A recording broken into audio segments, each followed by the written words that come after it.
কেন চিনব না ওনাকে? ওনাকে তো আমরা চিনি। কয় ওনার ব্যাপারে জানো না কি? কয় হ্যাঁ সব জানি। কয় না সব জানো না। তোমরা আয়েশাকে চিনে যাও।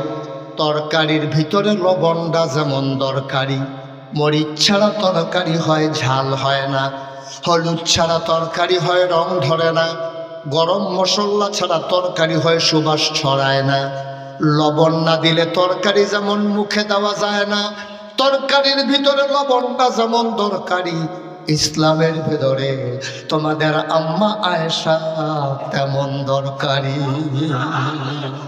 বাংলাদেশের মানুষ আর গোটা বিশ্বের 200 কোটি মুসলমান ইব্রাহিম ছাড়া আর কাউকে জাতির পিতা মানে না। জানানোর পরে আপনাকে আমাকে এমনে এমনে ছেড়ে দেন নাই। কোন পথে গেলে জান্নাত, কোন পথে গেলে জাহান্নাম, কোন পথে গেলে লাভ আর কোন পথে গেলে লোকসান, কোন পথে ভালো কোন পথে মন্দ, কোন পথে কল্যাণ কোন পথে অকল্যাণ, কোন পথে শিরক বিদআত, কোন পথে তাওহীদের রিসালাত, কোন পথে কুফর আর কোন পথে ইসলাম জানানোর জন্য আমার আল্লাহ যুগে যুগে নবী এবং রাসূল পাঠাইছেন। বলেন সুবহানাল্লাহ। 1,24,000 বলেন আর 2,24,000 বলেন, যত নবী এবং রাসূল পাঠিয়েছেন সবাইকে আল্লাহ একটা অনন্য বৈশিষ্ট্য, স্পেশাল কোয়ালিটি, আলাদা একটা গুণ আল্লাহ নবীদেরকে দান করেছেন শরীয়তের ভাষায়। এটাকে বলে মুআজিজা। বলেন সুবহানাল্লাহ। একজন নবীও পাবেন না যাদেরকে সাধারণ মানুষের মতো করে পাঠিয়েছেন। যেমন শুরু হয়েছে আদম আলাইহিস সালাম দিয়া। ওনার 2টা বিখ্যাত উপাধি আছে। একটা হলো আবুল বাশার, তিনি হলো মানুষের আব্বা। সুবহানাল্লাহ বলবেন না? আদম আমাদের কি হয়? সবাই একটু কথা বললেন, আদম আমাদের কি হয়? মঞ্চে যারা আছেন না কইলেও সারবো নাকি? আমি কিন্তু অনেক মাহফিল ওই মঞ্চের তারা কয় না কেড়ে তারারে নামাইয়া নিষেধ থেকে অন্যও তুলছি। অনেক মাহফিল এইখান বার হয়েছে। এখন আপনারা কি থাকবেন না নামবে অন্যরা জায়গা দিবেন? বিশাল জামাত নিয়েছে আপনার কি বলছি বুঝছেন আপনারা? আওয়াজ দিয়ে মঞ্চের তারা ডাবল আওয়াজ দিবেন, নিচের তারা যদি দেয় একবার আস্তে আপনারা দিবেন ডাবল বলি হবে। এত ওসাদ বইও যদি আওয়াজ না বার হয় তো আপনারা কি গাছ তুলন যাব? বলেন সুবহানাল্লাহ। যে আমার দিকে ঘুরে বসতে হবে, আমি আবার সাইয়া সাইয়া আওয়াজ করি তো বদব্বার। ডাক্তার দেখাইছি কই এরূপ ভালো হইতো না। আরেকটু পেছনে পেছনে গিয়ে আমার দিকে তাকান, এই হুজুরদের জায়গা দেন। মাশাআল্লাহ, হ্যাঁ ঠিক আছে। এই যে আমার দিকে ওয়া দেখেন আপনি হ্যাঁ বসে গেছেন মাশাআল্লাহ। ওলামায়ে কেরাম রৌনক বক্স মেহমানেরা আল্লাহর খাস মেহরবানি হাজির হয়েছেন।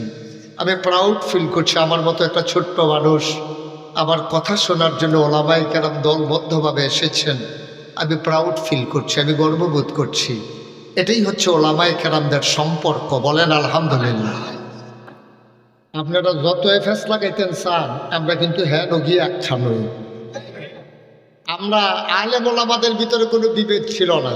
বিভিন্ন সোশ্যাল মিডিয়ার সুবাদে বিভিন্নভাবে সাংবাদিক বন্ধুগণ তারা নানানভাবে নানান কথা দিয়া আলেমদের ভিতরে বিভেদ সৃষ্টি করতে চায়। ঠিক বলেন? কিন্তু যারা আমরা বিশ্বাস করি আমাদের আল্লাহ কয়জন? আওয়াজ করে কন। আপনার কি 2-3 জন নাকি আল্লাহ? আর এই লোকগুলারে দিয়ে তো বিপদ পড়ে গেছি কেন ভাই? একটু আওয়াজ দিয়ে। হ্যাঁ, এই মঞ্চে যারা আছেন আপনারা তো আওয়াজ দিলে তখন তো মঞ্চটা ভাঙ্গা ফোরনের কথা। লোক তো কম উঠেন নাই মোটামুটি। আমাদের আল্লাহ কয়জন? নবী কয়জন? কেতাব কয়টা? ক্যাবলা কয়টা? তো দিন কয়টা? তো সবই দিয়ে আমাদের এক। আমাদের আল্লাহ এক। আমাদের হুজুরদের যেই আল্লাহ আপনাদেরও সেই আল্লাহ, কুমিল্লার যেই আল্লাহ গাজীপুরেরও সেই আল্লাহ। সুবহানাল্লাহ বলবেন না? তাহলে আমাদের আল্লাহ এক, নবী এক, ক্যাবলা এক, কাবা এক, কোরআন এক, দিন এক। তাহলে আজকে থেকে বাংলাদেশের 18 কোটি মানুষ, টাকনাফ থেকে তেতুলিয়া, রূপসা থেকে পাথুরিয়া, সুন্দরবন থেকে বান্দরবন, যারাই আমরা ঈমান এনেছি, আমরা সবাই মিলে এক।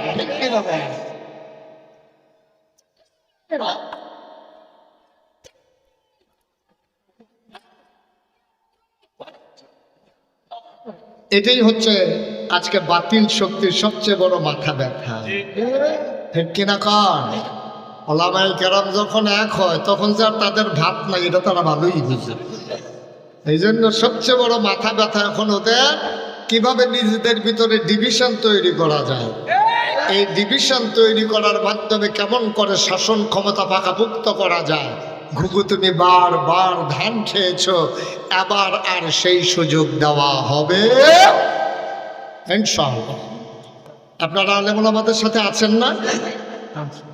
সবাই পড়ে না আমিন, জোরে পড়ে না আমিন। এই যে কথাটুকুন বলছিলাম, আমাদের যত নবী এবং রসুল এসেছেন সবাইকে একটা অনন্য বৈশিষ্ট্য, স্পেশাল কোয়ালিটি, যাদেরকে শরীয়তের ভাষায় যেটাকে বলা হয় মুআজিজা, এমন কোনো নবী নাই আল্লাহ অনন্য বৈশিষ্ট্য দেন নাই। যেমন আদম, উনি আমাদের কি হয় আব্বা। আমি বলছিলাম, সবাই একটু আওয়াজ দিয়ে বললেন, এই ছেলেটার একটা ঠুয়া দেন, তার একটা ঠুয়া দেন। তাদের কতবার বেড়া এক কথা কোয়া লাগে, 14 বার কইতে ভাল লাগে। হাতে মনে করছো অন্য হুজুর, হুজুর সিনচত্তা বেড়া সিফা দিয়া বইয়া তা আপনাকে দাঁড়াই থাকবেন এই নিয়তে আসছেন? জায়গা আছে তো সামনে বসার? আমরা ফজর পর্যন্ত ওয়াজ করে তাদের খেড়াতে পড়ায় ফালাই দেওয়া যেত, তখন দেখলো না জীবনে মাহফিলুকে দাঁড়াইলো না। সবাই পড়ে না আমিন, জোরে। তাহলে আদম আমাদের কি হয়? আমাদের আব্বা হইল 4 জন। আমাদের আব্বা কয়জন? 1 নম্বরে আদম হইল আদি পিতা, তারপরে ইব্রাহিম, উনি হলেন জাতির পিতা। আমাদের জাতির পিতার কি নাম? কি ভুলে কি আরেকটা ইয়ে করে নাকি? কত চেষ্টা করছে, ভূমি হয় অজময় না, ঠিক কিনা কত চেষ্টা যে করছে জাতির পিতার মুখস্থ করানোর লেগিয়া, এটা গলার নিচে আর নামে না, ডুগিলা চাইছে বাড়ি আইয়া পড়ে, ঠিক কিনা আমরা বলেছি বাংলাদেশের মানুষ আর গোটা বিশ্বের 200 কোটি মুসলমান ইব্রাহিম ছাড়া আর কাউকে জাতির পিতা মানে না, ঠিক? সুতরাং আমাদের আব্বানা কয়জন? 1 নম্বরে আদি পিতা আদম, 2 নম্বরে জাতির পিতা ইব্রাহিম, 3 নম্বরে রুহানি পিতা নবী মুহাম্মদুর রাসূলুল্লাহ, আর 4 নম্বরে হলো যার যার আব্বা তার তার, যার যারটা তার তার। এটা মিলাদ যেত না, একজনেরটা একজনের একরকম, যার যারটা তার তার। আমার কথা বুঝেন তো সবাই না? ইউটিউবে আমার ওয়াজ শুনেছেন কে কে দেখি একটু হাত উঠান তো। ও বাবা রে, তা আমি হুজুরে বাঁধাচ্ছেন আর আমি বাঁধছি না? এই আমরা 2 জন পাওয়া গেছে, ওয়াজ না হলেন না। আমিন কর, জোরে কর। তাহলে আমার কথা তো সব বুঝেন না? আচ্ছা, তারপর আমি বুঝাইয়া চেষ্টা করবো বলার জন্য। আমি আবার বুঝানির ভিতরে ভালো, অনেক হুজুরের সামনে বুঝানি সুন্দর হয়। সবাই বলেন মারহাবা। তাইলে সকল নবীকে আল্লাহ এক একটা বৈশিষ্ট্য দিয়েছেন। যেমন আদামু সফিউল্লাহ, আবুল বাশার, 2টা আব্বা, 2টা নূহ আদমের সানি, ইব্রাহিম খলিলুল্লাহ, ইসমাইল জাবিউল্লাহ, মূসা কালিমুল্লাহ, ঈসা রূহুল্লাহ। সুবহানাল্লাহ বলবেন না? ইউসুফ নবীর দিলেন সৌন্দর্য, দাউদ নবীর দিলেন সুন্দর কণ্ঠ, সুলাইমান নবীর দিলেন রাজত্ব। মুসলমান জানতে মন চায়, এক এক নবীর এক একটা দিলেন। আমার যিনি নবী, আপনার যিনি নবী, আমাদের যিনি নবী, বিশ্ব নবী, যিনি ইমামুল মুরসালিন, যিনি খাতামান নবিয়্যিন, যিনি রাহমাতুল লিল আলামিন, আমার নবীরে কি দিলেন আমরা গাজীপুরের মানুষ জানতে চাই নাকি চাই না? সব নবীরে সব দিলেন, আমার নবীরে কি দিলেন এটা জানার অধিকার আমাদেরও। আমরা শেষ নবীর উম্মত পাইয়া লাস্টে দিয়ে আইসি দীক্ষা আপনি কিচ্ছু দিবেন না, এটা আমরা মানি না। আমাদের নবীরও লাগবে নাকি লাগবে না? আল্লাহ রাব্বুল আলামিন যেন ডাকে কয়, ও বান্দারা জানতে চাও তোমার নবীর কি দিছি? সকল সাহাবিন তাবিন তাবে তাবিন উম্মাহাতুল মুমিনিন আইম্মে মুজতাহিদিন আইম্মে শরীয়ত সালফে সালিহিন উলামায়ে মুতাকাদ্দিমিন মুতাআখিরিন ইমাম সাহেবান মুফাসসিরিন কেরাম মুহাদ্দিসিনে কেরাম মুফতিয়ানে আযম সবাই মিলে একমত হয়ে গেল 1,24,000 বলো আর 2,24,000 বলো, সকল নবী এবং রাসূল মিলে যা আমার নবীজি একাই তাহলে কথা বললাম না, কেউ দয়া করে আমাকে একটু সুযোগ দেন। আমি ছোট মানুষ, পিছিয়ে দেখেও কথা কইলে ডর করে, তো আমার ডরতে হইয়া লাভ নাই। আমিন কর, খেয়াল করে কথা শুনবেন ইনশাআল্লাহ। তাহলে সকল নবী এবং রাসূল মিলে যা আমার নবীজি একাই, তাইলে বুঝা গেল সব নবীর যা আছে আমার নবীর তা আছে নাকি নাই? আচ্ছা, দুই একটা একটু তালাশ করে দেখি তো আছে কিনা। এই পৃথিবীর ভিতরে সবাই আমরা একটা কথা জানি, সবচেয়ে সুন্দর নবীর কি নাম? তাহলে সবচেয়ে সুন্দর নবীর নাম হলো ইউসুফ। সুবহানাল্লাহ বলবেন না? আচ্ছা দেখি আমার নবীর মাঝে সৌন্দর্য আছে নাকি নাই, জানার দরকার আছে নাকি নাই? ইউসুফ নবী সবচেয়ে সুন্দর, এই কথা শত সিদ্ধ প্রসিদ্ধ একটা কথা। আবার নবীর থেকে এই ব্যাপারে হাদিসও এসেছে। আমাদের নবীর ছিল 11 জন স্ত্রী, 2 জন নবীর জীবদ্দশা ইন্তেকাল করেছেন, 9 জনের সাথে আমার নবী একসাথে সংসার করেছেন। এই 9 জনের ভেতরে 11 জনের ভেতরে সবচেয়ে বুদ্ধিমতী কিন্তু বয়স কম, ওনার নাম হইল আম্মা জানা আয়েশা রাদিয়াল্লাহু তাআলা আনহা। সুবহানাল্লাহ কয় না? ওনার বয়স কম কিন্তু বুদ্ধি বেশি। 6 বছর বয়সে বিয়ে হয়েছে, 9 বছর বয়সে সংসার শুরু করেছে। আম্মা জানা আয়েশার যখন বয়স 18, নবী দুনিয়া থেকে বিদায় নিয়েছে। সুবহানাল্লাহ কইয়া যখন সুবহানাল্লাহ, যেখানে যেটা বলা লাগে আমার জন্য দেরি কইলেন না, হ্যাঁ, যার যার বুঝ মতো তেতে বইলা ফেলাইল, বলেন সুবহানাল্লাহ। আম্মা জানা আয়েশার বয়স 18, নবী দুনিয়াতে নাই। এই আম্মা জানা আয়েশার আল্লাহ এত বুদ্ধি দিছিল, 2210টা হাদিস আম্মা জানা আয়েশা থেকে বর্ণিত হয়েছে। নবী একদিন ডাক দেয়া কয়, সাহাবারা তোমরা কি তোমাদের আম্মা আয়েশা কি চিনো নাকি? কই চিনব না কেন? আমাদের নানার নাম হইল আবু বকর সিদ্দিক, আপনি হইলেন আমাদের রুহানি পিতা, আপনার স্ত্রী হইল আম্মা জানা আয়েশা, ওনারে আপনি আদর করে ডাকেন হুমায়রা। সুবহানাল্লাহ কয় না? কেন চিনব না ওনাকে? ওনাকে তো আমরা চিনি। কয় ওনার ব্যাপারে জানো নাকি? কয় হ্যাঁ সব জানি। কয় না সব জানো না, তোমরা আয়েশাকে চিনে যাও। তরকারির ভিতরে লবণটা যেমন দরকারি, মরিচ ছাড়া তরকারি হয় ঝাল হয় না, হলুদ ছাড়া তরকারি হয় রং ধরে না, গরম মশলা ছাড়া তরকারি হয় সুবাস ছড়ায় না, লবণ না দিলে তরকারি যেমন মুখে দেওয়া যায় না, তরকারির ভিতরে লবণটা যেমন দরকারি, ইসলামের ভেতরে তোমাদের আম্মা আয়েশা তেমন দরকারি। অর্থাৎ লবণ ছাড়া যেমন তরকারি হয় না, আয়েশা ছাড়া ইসলাম হয় না। সুবহানাল্লাহ বলবেন না? কোন জায়গায় গোসল করা লাগবে আমরা জানতাম না, কখন মানুষটা নাপাক হয় আমরা শিখতাম না, সব আম্মা জানা আয়েশা আমাদেরকে শিখিয়ে দিয়েছেন। সুবহানাল্লাহ কয় না? সব তিনি জানিয়ে দিয়েছেন। নবীর প্রাইভেট যে কথাগুলো একটু তিনি গোপন করেন নাই। এই জন্য আম্মা জানা আয়েশাকে নবী খুব বেশি আদর করতেন। মাঝে মাঝে নবী যখন আল্লাহর মাঝে বিলীন হয়ে যেতেন, ফানা ফিল্লাহ, আল্লাহর মাঝে যখন নিজেকে বিলীন করে দিতেন, অনেক সময় তিনি কোনো মানুষকে চিনতে পারতেন না। কাছাকাছি আসার পরে আবার স্থিতি অবস্থায় তিনি সব মনে পড়তো, সব বুঝে নিতেন।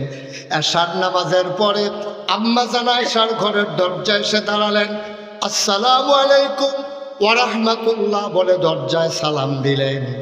এটাই হচ্ছে ঘরে ঢোকার আদব। আপনি যার ঘরে ঢুকবেন দরজায় দাঁড়াইয়া আগে সালাম দেবেন। সবাই রাজি আছেন নাকি?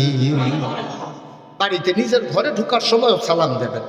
আজকে সালাম দিতে সুবিধা হবে, কারণ এই মহল্লার যারা আছেন আপনি তো জীবনে কোনো দিন সালাম দিছেন না, তো এবারই তো সালাম শুনলে ডরানোর কথা, কিন্তু আজকে আমি মাইকে বইলা দিতেছি, আপনারা গিয়ে সালাম দেবেন। উনি ভয় পাওয়ার কিছু নাই, সালাম দিতে লজ্জা লাগে না, পারবেন না ইনশাআল্লাহ? দরজা দাঁড়ায় সালাম দিবেন, আসসালামু আলাইকুম রহমতুল্লাহ। উনি হয়তো মনে মনে কইব জীবনে যেই কাম না যদি এই কাম, তারপরটা কি বুঝলাম না কিছু, কোনো সমস্যা নেই। নবীজি গিয়ে সালাম দিছে, সালাম দিছে পরে আম্মাজান আয়েশা দরজা খুলে দিছেন। নবীজি খুব মজার কথা, গভীর মনোযোগ দিয়ে শোনেন। নবীজি আম্মাজান আয়েশাকে দেখলে দেখে বললেন, মা নামতে তুমি কে? আয়েশাকে জিজ্ঞেস করতেছে তুমি কে? ও মা সুবহানাল্লাহ পারা। নবীজিকে আয়েশাকে চিনেন না? তিনি ফানা ফিল্লাহ, আল্লাহর মাঝে নিজেকে বিলীন করে নিয়েছেন, তার নিজস্ব অস্তিত্বকে তিনি আল্লাহর মাঝে হারিয়ে ফেলেছেন। তিনি আম্মাজান আয়েশার মতো যারে সবচেয়ে বেশি আদর করতেন, ওনারে জিগায় মা নামতে তুমি কি? সুবহানাল্লাহ বলবেন না? আম্মাজান আয়েশা মজা করে, নবীজি আম্মাজান আয়েশার লোক খুব আনন্দ করতেন, মাঝে মাঝে দৌড় দিতেন, এই রাস্তা জায়গা থেকে ওই জায়গায় দৌড় দিতেন। কখনো নবী ফার্স্ট হতেন, কখনো আম্মাজান আয়েশাকে ফার্স্ট করিয়ে দিতেন। আম্মাজান আয়েশা খুশি মনে বলতেন আমি ফার্স্ট, নবী মনে মনে বলতেন আমি না জানি তুমি কেমনে ফার্স্ট। মানে আমি যদি দৌড় দিই তুমি পারবা, পৃথিবীর কোনো মানুষ পারবে আমার সাথে দৌড়াইয়া? তা আমি তো ইচ্ছে করে পিছনে পড়ে যাই, তুমি যেন খুশি হয়ে যাও। সুবহানাল্লাহ বললেন না? খুব মজা করতেন নবীজি। একদিন মসজিদে নববীর পাশে কুস্তি খেলা হচ্ছে, হাদিস। নবীজি এসে বললেন, আয়েশা খেলা দেখতে মন চায়? কাদের উড়না জড়িয়ে নাও। আম্মাজান আয়েশা উড়না দিয়ে নিজেকে আবৃত করে নিলেন, নবীজির পেছনে পেছনে নিয়ে গেলেন। নবীজি উপর হয়ে বসলেন, আর আম্মাজান আয়েশা নবীর মাথার উপর দিয়া নবীর উপরে ঝাপটে মেরে খেলা দেখলেন অনেকক্ষণ। সুবহানাল্লাহ বলবেন না? তখন নবীজি অনেকক্ষণ পরে বললেন, আয়েশা চলো ঘরে চলে যাই। তখন নবীজি ঘরে চলে গেছেন। তো আদর করতেন আম্মাজান আয়েশা কি, কারণ 6 বছর বয়সে বিয়ে হয়েছে, 9 বছর বয়সে সংসার হয়েছে। সুবহানাল্লাহ বলবেন না? যেই কথাটা বলার উদ্দেশ্য আমার, তা আম্মাজান আয়েশা ওনাকে দেখে বলতেছেন, মা নামতে তুমি কে?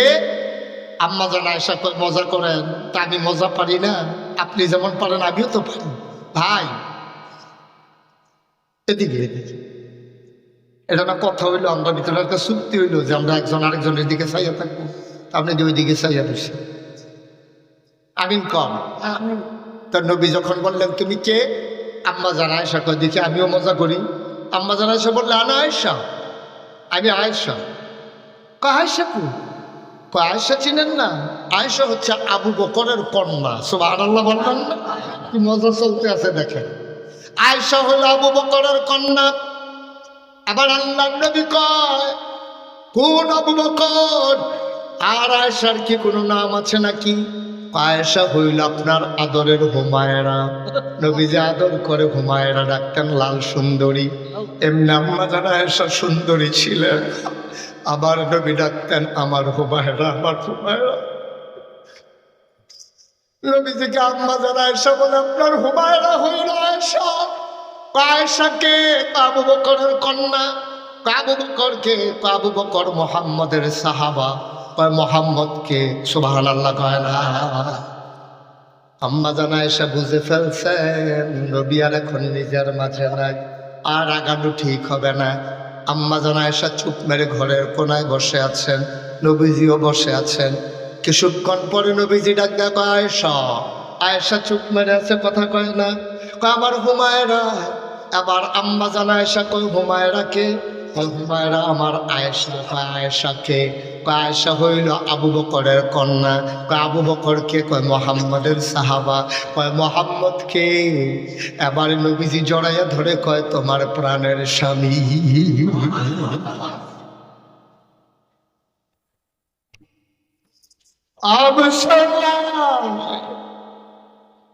আমি বলছিলাম সকল নবী এবং রাসূল মিলে যা, আমার নবীজি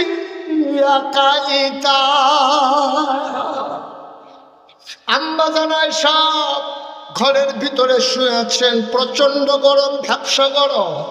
আমার নবী এসার নামাজ পড়ে দরজায় এসে নক করলেন।